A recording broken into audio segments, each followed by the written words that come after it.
বাবা সেখানে কিছু জানি। বিসমিল্লাহির রহমানির রহিম নাহমাদুহু ওয়া নুসাল্লি আলা রাসূলিল কারীম আম্মা বা'দ। হেফাজতে ইসলাম বাংলাদেশ মক্কা মহানগর শাখার উদ্যোগে বাংলাদেশ থেকে আগত উলামায়ে কেরামের সম্মানে আজকের এই হজ পুনর্মিলনীতে বাংলাদেশের শীর্ষ উলামায়ে কেরাম এবং ইসলামী রাজনীতিবিদগণ উপস্থিত আছেন। এখানে যেহেতু হজ পুনর্মিলনী এবং আমরা বাংলাদেশ থেকে আসছি এবং আমরা আবার বাংলাদেশে চলে যাব, বাংলাদেশ এখন যে সময়টা পার করছে এই সময়টা ইসলামপন্থীদের জন্য খুবই গুরুত্বপূর্ণ রাজনৈতিক বিবেচনায়। ইবনে খালদুন রাহিমাহুল্লাহ একটা বিখ্যাত বক্তব্য আছে। ইবনে খালদুন রাহিমাহুল্লাহ রাষ্ট্রের অনেকগুলো থিম দিয়েছেন।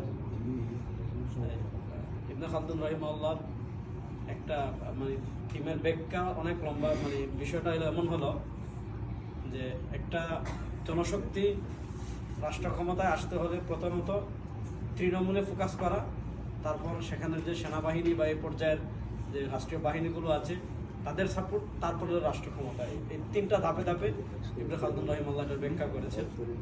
তো বাংলাদেশে এখন যে পরিস্থিতি, বাংলাদেশের সাধারণ মানুষ খুব করে চাচ্ছে ইসলামপন্থীদের একটা ঐক্য। এখানে বাংলাদেশের শীর্ষ রাজনীতিবিদদের অন্যতম আল্লামা মামুনুল হক হাফিজাহুল্লাহ আছেন। তো আমি হযরতের কাছে একটা অনুরোধ করে রেখে আমি শেষ করব যে বাংলাদেশের মানুষ এখন চাচ্ছে আমাদের বাংলাদেশের ইসলামী রাজনীতি দল যেগুলো আছে সেগুলোর জন্য একটা ঐক্য হয় এবং বাংলাদেশে দুর্নীতি, চাঁদাবাজ, টেন্ডারবাজি, খুনি, দেশের টাকা বিদেশে পাচারকারী, ভারতের আধিপত্যবাদের দালাল, আমেরিকার দালাল এবং মাতৃভূমির প্রতি যাদের মায়া মহব্বত নেই, এদের বিপরীতে ইসলামপন্থীরা যেন এক কাতারে আসে, এটা খুব জনসাধারণের চাওয়া। আমি হজে আসার কিছুদিন আগে বরগুনায় গেছিলাম, তো একটা ট্রলারে করে খেয়া পাড়ি দিয়েছিলাম, অনেক লম্বা নদী, বেশ অনেক সময় লাগে।